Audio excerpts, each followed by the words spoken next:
3월 31일 복된 이 아침 하나님께서 우리에게 주시는 귀한 말씀은 누가복음 23장 1절에서 12절의 말씀입니다. 변론보다 마음을 지켜라 라는 제목으로 같이 말씀 나누도록 하겠습니다. 산헤드린 공회에서 예수님을 죽일 근거를 찾은 대제사장들과 서기관들은 무리로 하여금 예수를 빌라도 앞에 끌고 가서 고발하게 합니다. 그 죄목은 다른 것이 아니라 신성모독이었어요. 그런데 종교 재판으로는 사형을 집행할 수가 없었습니다.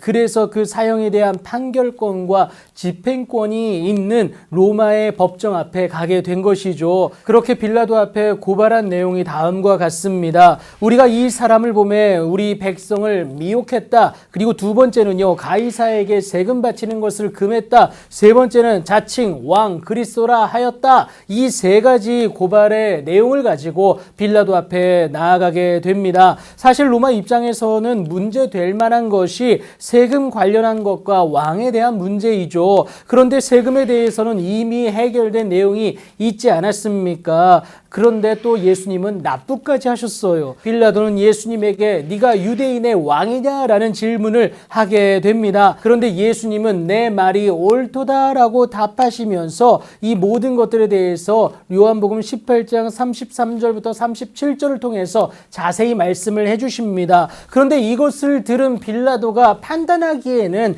정치적 근거가 없다라는 결론을 얻게 됩니다. 그래서 빌라도가 말하기를 내가 보니 이 사람에게 죄가 없도다라고 대제사장들과 무리들에게 공표하게 됩니다. 하지만 이미 선동된 무리는 그의 가르침이 백성을 소동하게 했다라는 억지 논리를 펴게 되죠. 사실이었지만 처벌할 정도는 아니었기 때문에 빌라도는 관할 분봉왕에게 이 사건을 이첩하게 됩니다. 예수님이 갈릴리 사람인 것을 확인하고는 예루살렘에 있는 헤롯 안디바에게 보낸 것이죠. 의외로 이 안디바는 예수님을 기다렸다는 듯이 기뻐하게 됩니다. 이미 그의 소문을 들어서 알고 있었어요. 그래서 눈으로 보고자 한 지 오래되었다라고 기록을 하고 있고요. 또한 무엇이나 이적 행하심을 볼까 해서 예수님을 기다렸다라는 겁니다. 그래서 다급한 마음으로 여러 말로 물어보게 됩니다. 그런데 예수님이 아무 말도 대답을 하지 않으시는 거예요. 변호하고 싶은 그 순간에도 예수님은 침묵하심으로 선지자 이사야의 예언을 성취하게 되십니다.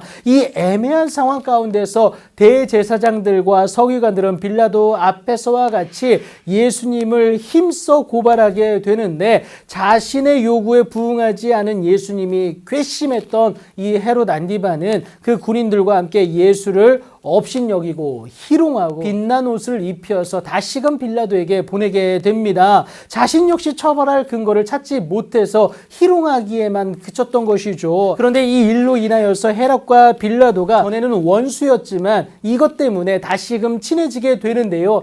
예수님을 건네주면서 애매모호한 상황 가운데 서로의 권위를 세워주는 모습이 있었다라는 것이죠. 세상은 이렇게 믿는 우리를 무너뜨리기 위해서 다방면으로 공격하고 시도하게 됩니다. 우리의 능력으로는 시시각각 변하는 매 순간을 대처한다라는 것은 불가능할 수밖에 없어요. 우리의 지식과 경험에는 분명한 한계치가 있기 때문에 그렇습니다. 그래서 나를 변론하면 할수록 무너질 수밖에 없는 것은 지극히 당연한 사실이다라는 것을 여러분 꼭 기억하셔야겠습니다. 그래서 이 순간 할 수 있는 유일한 우리의 모습은 무엇이냐? 하나님에 대한 우리의 마음을 지키는 것이다라는 것 여러분 꼭 기억하시기 바랍니다. 그래서 솔로몬은 모든 지킬 만한 것 중에 더욱 내 마음을 지키라고 말합니다. 왜요? 생명의 근원이 이에서 남이기 때문이다라는 것을 말하고 있지 않습니까? 여러분 하나님에 대한 마음을 지키기만 하면 어떠한 상황에서든지 회복하는 은혜를 누린다라는 거예요.